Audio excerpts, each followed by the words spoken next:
ഇന്ന് തന്നെ ഡൗൺലോഡ് ചെയ്യൂ. കാണൂ നിങ്ങളുടെ ഫേവറേറ്റ് ഷോസ്.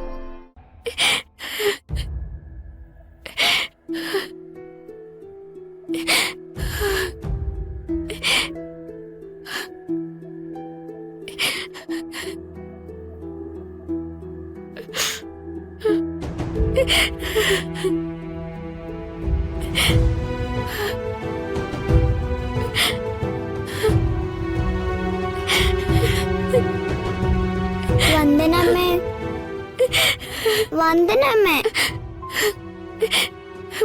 എന്താ മോളെ? എന്തിനാ ഇങ്ങനെ കരയുന്ന? വന്ദനമ്മ ആരെങ്കിലും വഴക്ക് പറഞ്ഞോ? ഒന്നുമില്ല മോളെ. അച്ഛനെ അച്ഛമ്മയെ ഓർത്തപ്പോ. അച്ഛനും അച്ഛമ്മയ്ക്കും എന്തു പറ്റി? അവര് പൊന്നിച്ചല്ല മോളെ. അച്ഛൻ പ്രകാശങ്ങളുടെ കൂടെയും അച്ഛമ്മ മനോജങ്ങളുടെ കൂടെയും വേറെ വേറെ വീട്ടില. അതെന്താ അങ്ങനെ? ഹരിതാന്റി വേറെ വീട് വാടകയ്ക്ക് എടുത്തു. മനോജേട്ടനപ്പോ അമ്മയും കൊണ്ടുപോയി. പാവ അച്ഛൻ ഭയങ്കര സങ്കടത്തിലായിരിക്കും അല്ലേ? അതെ മോളെ.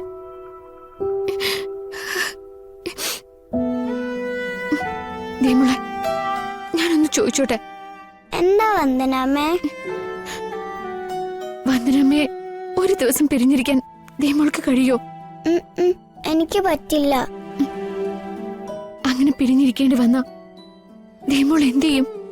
ദിയമോൾ ഇരുന്ന് കരയും.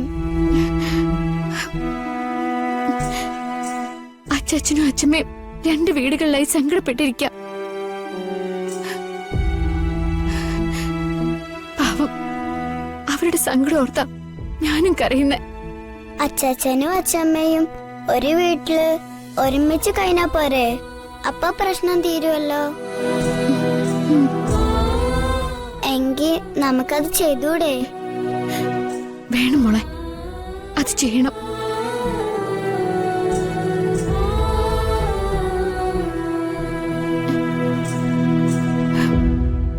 എന്താ വന്ദനെ? സുചിത്രടുത്ത് വിളിച്ചിരുന്നു. അമ്മ മനോജിനൊപ്പം പോയത് പിന്നെ അച്ഛൻ വല്ലാത്ത അവസ്ഥയിലാ. മിണ്ടാട്ടം പോലും ഇല്ലത്ര. അത് സ്വാഭാവിക വന്ദനെ. രണ്ട് ശരീരവും ഒരു മനസ്സുമായിട്ട് കഴിഞ്ഞവരല്ല അച്ഛനും അമ്മയും. കോവിലകത്തുനിന്ന് ഒളിച്ചോടിയ കാലം മുതല് ഒരു ദിവസം പോലും മാറി നിൽക്കാത്തവർക്ക് പെട്ടെന്നൊരു മാറ്റം വരുമ്പോ അത് താങ്ങാനാവില്ല.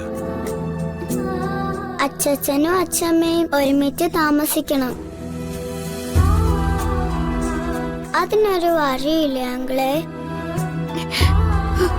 മോളെ, രണ്ടുപേരും താമസിക്കുന്നത് അവരുടെ സ്വന്തം മക്കളോടൊപ്പം അല്ലേ?